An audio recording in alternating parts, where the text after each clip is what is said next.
कहते हैं कि भाव से भगवान प्रकट हो जाते हैं। जिस भाव से हम भगवान को स्मरण करते हैं, उसी भाव से हमें वो दर्शन देते हैं।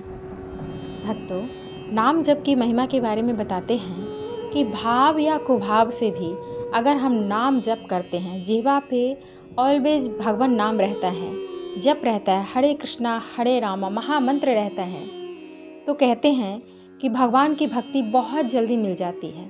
आज नाम की महिमा के बारे में बताते हैं। इसके बाद हम कार्तिक महात्म्य 8वां अध्याय श्रवण करेंगे। जिस प्रकार अग्नि में दाहिका शक्ति स्वाभाविक है, उसी प्रकार भगवान नाम में पाप को, विषय प्रपंच जगत के मोह को जला डालने की शक्ति है। जिसका जैसा स्वभाव है वो उसी प्रकार का आचरण करता है। इसमें भाव की आवश्यकता नहीं है। किसी प्रकार भी नाम जिह्वा पर आना चाहिए। फिर नाम का जो स्वाभाविक फल है वह बिना श्रद्धा के भी मिल जाएगा। भाव न हो तब भी नाम जप तो करना ही है। नाम भगवत स्वरूप ही है। नाम अपनी शक्ति से, अपने वस्तु गुण से सारा काम कर देगा। विशेषकर कलयुग में तो भगवान नाम के सिवा और कोई साधन ही नहीं है। आलस्य और तर्क, ये दो नाम जप में बहुत ही बाधक होते हैं। नाम लेने की आदत डाल लो, नाम के बल से बिना ही परिश्रम भव सागर से तर जाओगे और भगवान के प्रेम को प्राप्त हो जाओगे। जय श्री कृष्ण भक्तों, राधे राधे। स्वागत है आपका हमारे YouTube चैनल पे। अभी तक आपने हमारे चैनल को सब्सक्राइब नहीं किया तो प्लीज़ चैनल को सब्सक्राइब कर लीजिए और वीडियो को अपने दोस्तों के साथ जरूर शेयर कीजिए ताकि अपने सनातन धर्म का प्रचार हो सके। वैसे तो बहुत सारे भक्त हैं, लेकिन वैसे जिनके पास नाम जप की महिमा कार्तिक महात्म्य में नहीं पहुंच पाता है, तो कहते हैं कि अगर आप कार्तिक व्रत नहीं भी करते हैं, इस मास में ब्रह्म मुहूर्त में उठकर स्नान नहीं करते हैं, दीपदान नहीं करते हैं, फिर भी कभी भी किसी भी समय महात्म्य श्रवण करने से बहुत से पुण्य फल की प्राप्ति होती है, पापों का नाश होता है। तो इसे जरूर श्रवण करें और अपने दोस्तों के साथ शेयर अवश्य कर दें। कार्तिक महात्म्य 8वें अध्याय में श्री नारद जी कहते हैं, अब मैं कार्तिक व्रत के उद्यापन का वर्णन करता हूँ, जो सब पापों का नाश करने वाला है। व्रत का पालन करने वाला मनुष्य कार्तिक शुक्ला चतुर्दशी को व्रत की पूर्ति और भगवान विष्णु की प्रीति के लिए उद्यापन करे। तुलसी के ऊपर एक सुंदर मंडप बनावे, उसे केले के खंभों से संयुक्त करके नाना प्रकार की धातुओं से उसकी विचित्र शोभा बढ़ाए। सुंदर से सजाना है।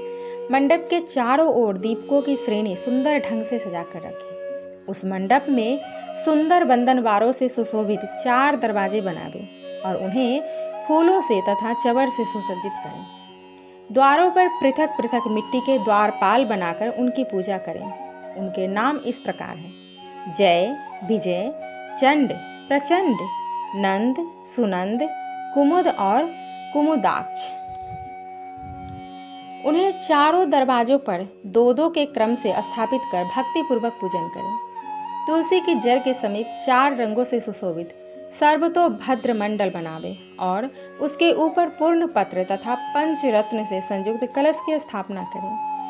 कलश के ऊपर शंख, चक्र, गदाधारी भगवान विष्णु का पूजन करें।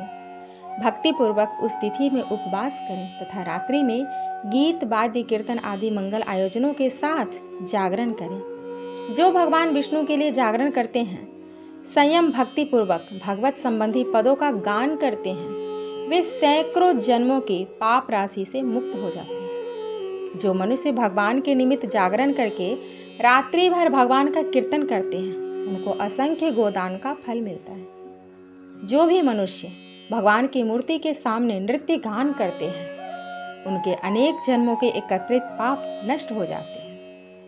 जो भगवान के सम्मुख बैठकर कीर्तन करते हैं और बंसी आदि बजाकर भगवत भक्तों को प्रसन्न करते हैं तथा भक्ति से रात्रि में जागरण करते हैं, उन्हें करोड़ों तीर्थ करने का फल मिलता है। उसके बाद पूर्णिमासी में एक सपत्नी ब्राह्मण को निमंत्रण करें, यानी कि एक ब्राह्मण को पत्नी के साथ निमंत्रण दें।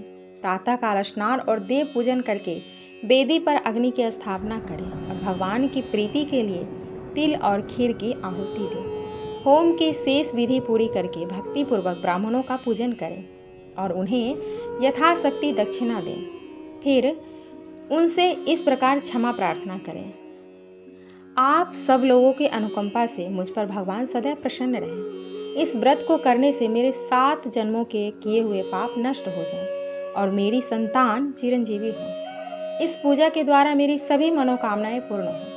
मेरी मृत्यु के पश्चात मुझे अतिशय दुर्लभ विष्णु लोक की प्राप्ति हो। पूजा के समस्त वस्तुओं के साथ गाय भी गुरु को दान में दें। उसके पश्चात घर वालों और मित्रों के साथ स्वयं भोजन करें। भगवान द्वादशी तिथि को शयन से उठें, त्रयोदशी को देवताओं से मिले और चतुर्दशी को सबने उनका दर्शन एवं पूजन किया, इसलिए उस तिथि में भगवान की पूजा करनी चाहिए। गुरु की आज्ञा से भगवान विष्णु की सुवर्णमयी प्रतिमा का पूजन करें। इस पूर्णिमा को पुष्कर तीर्थ की यात्रा श्रेष्ठ मानी गई है। कार्तिक माह में इस विधि का पालन करना चाहिए। जो इस प्रकार कार्तिक के व्रत का पालन करते हैं वे धन्य और पूजनीय हैं, उन्हें उत्तम फल की प्राप्ति होती है।